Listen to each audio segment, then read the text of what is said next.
disebut dengan masa sekolah dasar. Nah, kalau sebelumnya ada yang sampai anak usia dini, nah ini adalah masuk sekolah dasar, artinya usianya 6 atau 7 tahun ke atas sampai berkisar umur 11 atau 3 sampai 13 tahun. Nah, anak yang sudah matang ya perkembangannya itu dianggap sudah siap masuk sekolah dasar.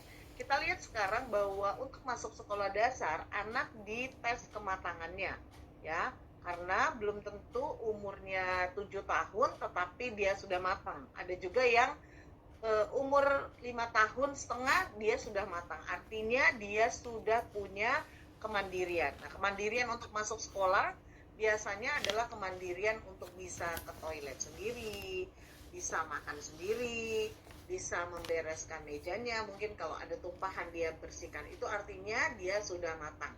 Nah, pada awal masuk sekolah, anak sebagian mengalami gangguan keseimbangan dalam penyesuaian diri dalam lingkungan sekolah. Nah, anak-anak yang tadinya biasa di rumah 24 jam, kemudian pada waktu dia masuk ke TK atau PAUD, itu dia mungkin hanya sekitar 2 jam.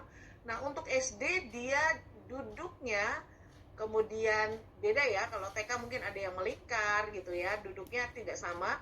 Tetapi SD mereka akan duduk masing-masing dan dia akan bersekolah dari katakanlah dari jam 7 pagi sampai jam 10.30 atau jam 10 pagi. Artinya waktunya lebih panjang daripada biasanya.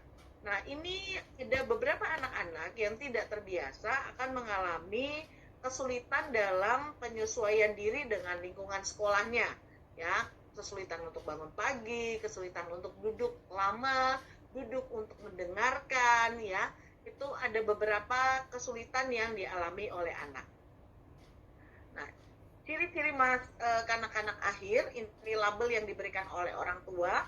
Nah, sebagian besar orang tua masa kanak-kanak merupakan usia yang menyulitkan sesuatu di masa di mana anak tidak mau menuruti perintah dan lebih banyak dipengaruhi oleh teman-teman sebaya daripada orang tua dan keluarga. Kalau kecil kita lihat ya, anak sampai usia dini ketika dia belum banyak bicara, segala sesuatu diatur oleh orang tua. Makannya makan apa, diatur menunya. Pakai baju apa, diatur pakaiannya. Kemudian dia harus pergi kemana, harus bersama orang tuanya.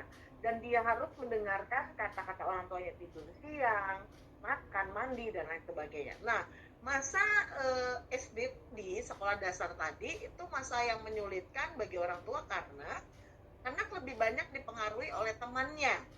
Kata teman, kata bu guru, dan lain sebagainya. Sehingga peran orang tua dianggap ya udah mama, temenku bilangnya gini, guruku bilangnya seperti ini, ya. Nah, dalam keluarga yang terdiri dari anak laki-laki dan perempuan, biasanya anak laki-laki akan mengejek saudara perempuannya.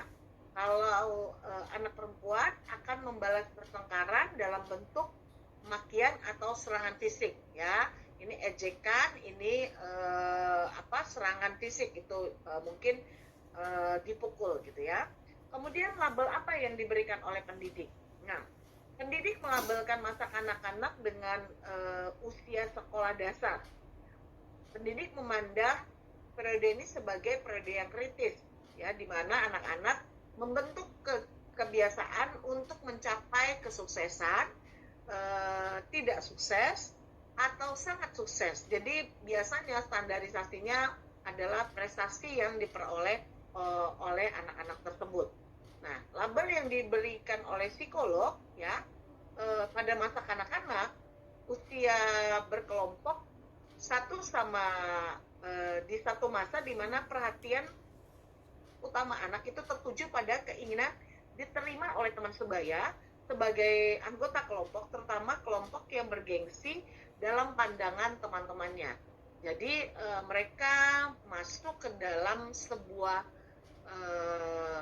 komunitas yang lebih kecil lagi, ya, geng katakanlah, atau kelompok yang lebih kecil, dan dipandang ketika mereka masuk kelompok tersebut dipandang sebagai sebuah prestis bagi mereka. Ini adalah ciri perkembangan fisik anak-anak akhir, ya. ya, pertumbuhannya